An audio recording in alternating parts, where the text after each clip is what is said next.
Ndugu zangu, assalamu alaikum warahmatullahi ta'ala wabarakatuh. Naitwa Sheikh Sharif Simba bin Suleiman. Naam, ndugu zangu, leo nimekuja kuwaleteni dawa hii. Hii mnayoiona hii ni dawa. Hii ni zile nyasi fulani ambazo huwaga zina tabia kutembea. Sasa nimeona kwa mfano kama hapo naona hii zote ni sehemu ya nyasi, lakini hapa niposimama hapa ni mpaka, yani ni njia imepita. Sasa dawa hii ni maalumu kama unataka kumhamisha mbaya wako, unataka kumhamisha mtu nyumbani, basi dawa hii unachukua hii, unakata hapa pap, unakata na hapa pap, inabaki kidude cha katikati, kifundo kinatoka na kifundo chako kinatoka. Sasa unachukua ndulele moja nye njano ile, alafu unamnuia yule mtu ambaye umemkusudia aondoke, wewe fulani bin fulani, kupitia dawa hii.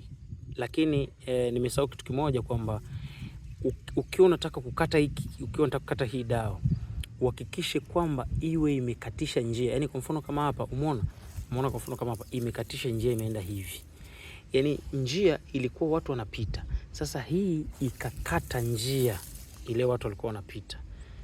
Ndio maana tumeona hii imekunja, imekata hivi, lakini hii ni njia yetu sisi. Sawa?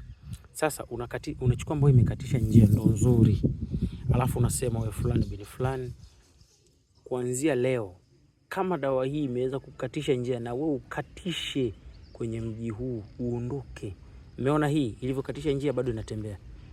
Si mnaona? Imekatisha njia lakini bado inatembea, unaona bado inatembea. Sasa unanuia wewe, labda wewe Amina Bakari, kuanzia sasa kama dawa hii ilikuwa imekatisha njia, basi na wewe ukatishe njia, uondoke zako, usionekane tena katika mji wetu au katika mji wangu au katika mji wa fulani bin fulani, kwa wale ambao mnaopenda sana kuloga.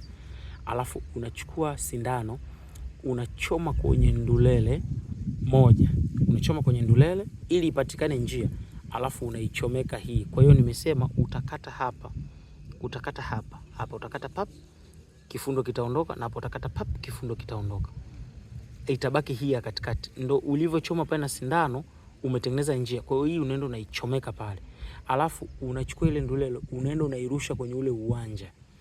Sasa mtu akatokea akaishika ile ndulele akairusha, akaona ni uchafu, ujue ndo amemtoa ule mtu wako. Au hata akiwa yeye mwenyewe, kuna watu pia, kuna jamii ambao wanadharau, wakiona hivi vitu vya uchawi wanasema, na uchawi wenu, tokeni hapa na uchawi wenu. Anaichukua ile anairusha kwa hasira. Yaani akitendo cha kuinyanyua tu pale, yoyote yule, awe yeye mwenyewe mkusudiwa au mtu yote, akaishika akainyanyua na kuitoa pale, yule mtu ndipo atakapotoka. Ndugu zangu, uchawi upo. Assalamu alaikum warahmatullahi ta'ala wabarakatuh. Naitwa Sheikh Sharif Simba bin Suleiman. Namba yangu nitaiacha hapo.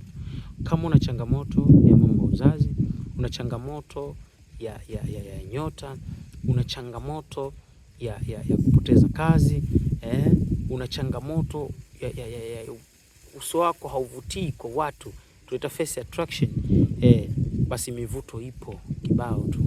Na wakaribisheni kwa Sheikh Sharif Simba bin Suleiman. Assalamu alaikum warahmatullahi ta'ala wabarakatuh.